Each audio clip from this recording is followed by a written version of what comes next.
Kaway-kaway mga totoong mga inday. Yan. Sa araw na to, andito tayo sa farm ulit. At medyo maulan-ulan at na mainit-init. No, kamusta kayo dyan sa farm nyo? At ngayong araw po ay tuloy-tuloy pa rin kami sa aming preparation dito sa farm sa pagtatanim. No? So ngayon, dahil nung nakaraang tanim namin ng pipino, medyo mababa ang presyo. Kaya sa farm namin, nag-organize kami na dapat laderize ang pagtatanim. So after 3 weeks, magtatanim kami ng pipino. So ngayon 2 weeks old na yung pipino namin. Yan, medyo maganda. So ito, may nauna na konti. Yan. So ang update natin ngayon sa pipino, ito na, naglalagay na kami ng mga treeless, tsaka itong astrobag, no? Tsaka meron na ding twine. Tingnan nyo. Yan. So nilagyan na namin ng treeless. Yan. At tsaka ang twine at tsaka astrobag, no? So ngayon 2 weeks old na yung ating pipino. Ganyan sila kalaki. Yan. So mabilis lang po ang pipino pag nag-ano kayo, nag-abuno, nag-start abuno after kasi ng tanim nyo dito, pag lumabas na sila, no, after a week, pwede na kayo mag-abuno tulad nito.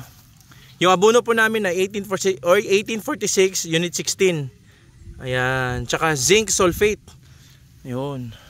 So mixing po nun, kung gaano karami yung unit 16, ganoon din karami yung 1846. Yung zinc naman ay konti lang ilalagay. Parang 1/4 lang doon sa pinagkuhanan nyo sa unit 16 at saka 1846. So ganun.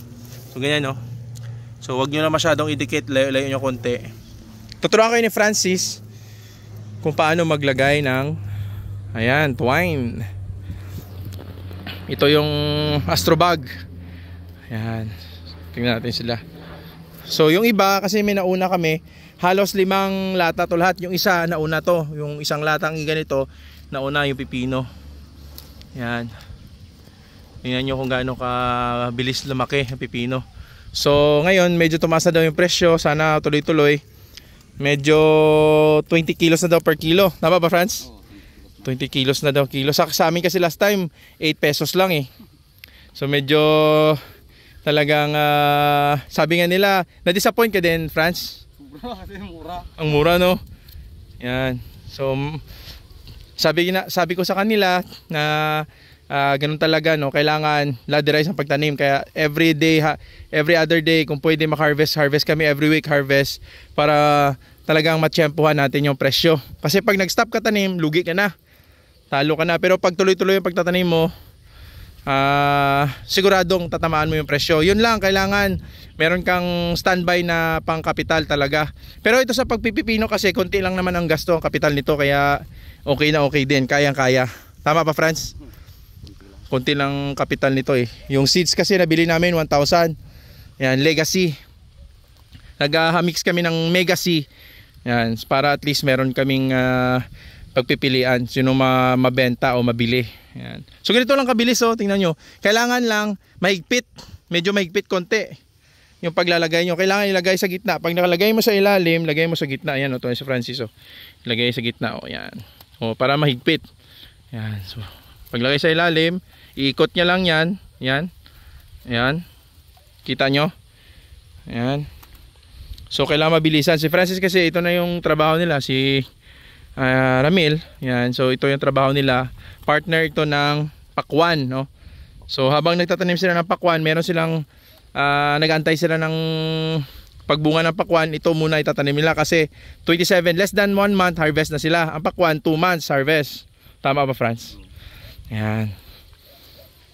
Bilis na sila, oh. Bilis na matapos. Ito lang naman ang medyo matagal, itong paglalagay ng treeless. So ang distansya ng treeless siguro mga ilang meters to? 5 meters, no? 5 meters to. Yan, so ganun kalayo para at least hindi lang siya matumba, kasi importante na strong yung foundation nyo kasi mabigat yung bunga ng pipino. Tulad nito. Yan. Ito naman siguro mga nasa 3.5 ano lang to. 3 or 4 meters. Yan, oh, mayroon ng bulaklak, oh, so hopefully magandang presyo. Yan. Pero ang challenging kasi dito sa amin, tingnan nyo yung tubig, no? Pero ang ganda ng epekto ng tubig sa pipino. Yan, tingnan nyo. Gustong gusto nila na matubig din ang area kasi marami silang bunga. Yun ang pinaka-advantage nila. At saka hindi namin kinakalimutan yung pag-aabono nito. every week, at saka pag-spray ng foliar. Kailangan mag-spray kayo ng mga foliar na, ang foliar kasi, ang advantage ng foliar, readily made na siya. Kumbaga kakainin na lang siya, parang may ulam na. Yun, so mag-spray kayo kahit once a week, ganun lang. Sa amin dito, once a week kami nag-spray. Ano yung foliar na ginagamit natin, Franz? Tsaka yung isa, BioShield. Oo, yun. So alternate na kami nun para iba-iba din yung makain nila. So kumbaga hindi sila maging ano doon, mag-standby doon yung ano nila. Sabi nila baka yung ulam namin isa lang. So kailangan meron ding sinigang, hindi lang pwede lahat adobo. Tama, Franz? Tawa na si Francis. Kasi totoo yun, totoo po yun. So ayan o. So ito lahat ng mga canal system, nilagyan po namin ito para yung mga kanal-kanal, nilagyan namin sa gilid yung mga pipino. Ha? Ayan yung tinataniman pala. Pakita. Sige, sayaw. Yan ang challenge dito sa amin kasi masyadong matubig. Yan. Pero tuloy pa rin kami sa pagtatanim. Siguro ang plano namin dito, pag-usapan namin, tataniman namin na lang ng ganito, takway. Magtanim kami ng takway, maghahano naman kami ng tao para sa takway. Para yung takway kasi medyo wala problema sa buyer eh. Yan. So yan yung okra namin. Mag-harvest tayo bukas, samahan nyo ako ha. Yan o, malinis na din. Tingnan natin bukas kung mga ilang kilo yung ma-harvest natin. Ito muna tayo sa pipino. So ito challenging talaga oh. Ito yung matubig masyado. Nag-standby yung tubig dito, waterlog. Pero yun ang kagandahan dahil mas gusto ng pipino yung matubig na area. Huwag lang silang mababad sa tubig kasi pag mababad mamamatay. Tulad nung isa, yun na maliit siya dahil nababad siya. Yung isa medyo not na elevate. Ito naman elevated. Yung isa lang oh, dalawa sila. Medyo nabasa sila ng tubig kaya hindi sila makabuelo. Yan. So ito, hopefully ito bubunga na din to dito sa kabilang side eh. Yan oh. Ito kasi natamaan to siya ng init no. Pero maganda naman, may mga chances naman bubunga siya. So hopefully sana gaganda yung bunga niya. Yan. Yung mga totoong mga inday. Importante lang talaga din na meron kang activity sa farm. Yung naka-organize, meron kayong chart of activities para hindi masayang yung mga tatrabaho. Pagka ma-organize yung trabaho nyo sa farm nyo. Kasi pag hindi nyo na-organize, jump into sa isang mga tanim, mahirap din. Saka tingnan nyo din kung anong klaseng tanim itatanim nyo. Yung hindi din sila yung mga sakit para nagkakahawaan. Kasi pag nagkakahawaan sila, nako, kawawa yung mga tanim nyo. Lahat damay-damay na. So yun lang yung update namin. Ito yung pipino. Hopefully to mabunuhan to para at least tuloy-tuloy na. Nabunuhan na ito yun. So hopefully next week grabe na tong bunga nito. Kasi ilang days lang harvest na sa pipino eh. 27, 29 days harvest na. Less than a month harvest na sa pipino. Yan. Ito muna yung update namin sa pipino. Tingnan nyo, gano'n karami oh. So lahat hanggang doon sa kabila. Hanggang doon sa kabila ng kawayan. Bali 4 na lata lahat. So ma-harvest namin dito probably siguro mga ganun din.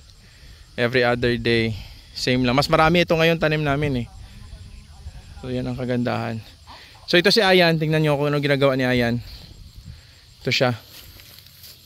Naglalagay siya ng yung hihigpitan niya tong ito. Ito, hinihigpitan niya. Tingnan natin siya, punta natin pabalik ulit. Para malaman natin. Ito kasi kailangan ito. Ito. Yan o. Kailangan higpitan para hindi matumba yung poste. May support. Tingnan natin, napunta natin sa Ayan. Para alam nyo din kung ano. Yan. Ano nilalagay mo yan? Tapos yung sa pansang pipino. Ini. Yung para mahigpit. Asan yun? Yun yung poste. Yung ito oh. Nilalagay niya. Kahoy. Para saan na to yan? abot ng pipino. Ayan, yan. Ano gagawin? Wala mo mataas masyado. Oh, tapos Okay. Sa ibababa, tapos tatalian mo. Yan. Ganyan pala ang sikreto para mabilis sila umakyat. Pag nakakyat sila, doon na sila mabilis gumapang, no? Yan. Ganun pala yun. So yun ang sikreto din. Hindi pa siyempre pagka nakakyat na sila, mabilis na yun. Ito kasi mag-start na to, oh. Ito, oh. Yan. Yan, magsa-start na siya gapang. Pag nakakyat na siya dito, gapang na yan. Mabilis na lang. So yan, kagandahan dito sa amin, oh, maulan. Ito kami ngayon sa Mount Matutum. Malapit kami sa Mount Matutum sa Pulunuling. Ayan mga Tutum Inday, ito muna yung update namin sa Pipino. Abang-abang kayo the next following weeks, no? Mga 10 days. 10 days or 2 weeks. Harvest na naman tayo dito. Mabilis lang to eh. Kaya kagandahan sa pipino, dapat wag lang mag-stop.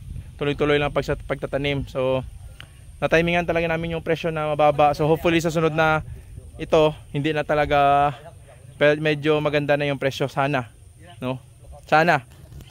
We hope and we pray na ganoon ang kalalabasan, no? Kasi pag naladerize yung pagtatanim, talagang sa buong taon, kung nagtanim ka na buong taon na tuloy-tuloy, talagang meron talagang time na magaganda yung presyo at kikita ka, no? May time na lulugi pero may time na marami kang kita din. So ganun lang. So yun na muna update namin dito mga Tutum Inday, ha? Happy farming sa ating lahat. Abangan yung mga susunod na video. Ang dami naming natanim dito. Ito ay para matuto din kayo sa pagtatanim, no? So i-share natin yung mga ideas. So welcome po lahat na mga mag-sponsor po sa amin, no? Sana pumunta kayo dito sa amin at makita niyo din yung farm namin. Meron po kami ditong narentahan na almost 4 hectares, no? More or less na area dito sa Pulunuling, Tupi, South Cotabato. At para makapag-share din kami ng mga knowledge, no, sa kagaya nila. So sa mga gusto mag-share din ng knowledge, no, sana i-message nyo kami. Ayan. So tingin nyo po, nakatulong kami sa inyo. Mag-comment kayo kung taga saan kayo at kamusta man po ang presyo sa inyo ng pipino dyan. At maraming salamat po sa inyo. Please share the video para marami po tayo matulungan din. At happy farm ko sa ating lahat. Kaway-kaway, mga Tutum Inday. Kita-kits sa sunod na video. Mapagpalang araw. Kaway-kaway. Ayan, kaway-kaway sila. Okay. Hataw.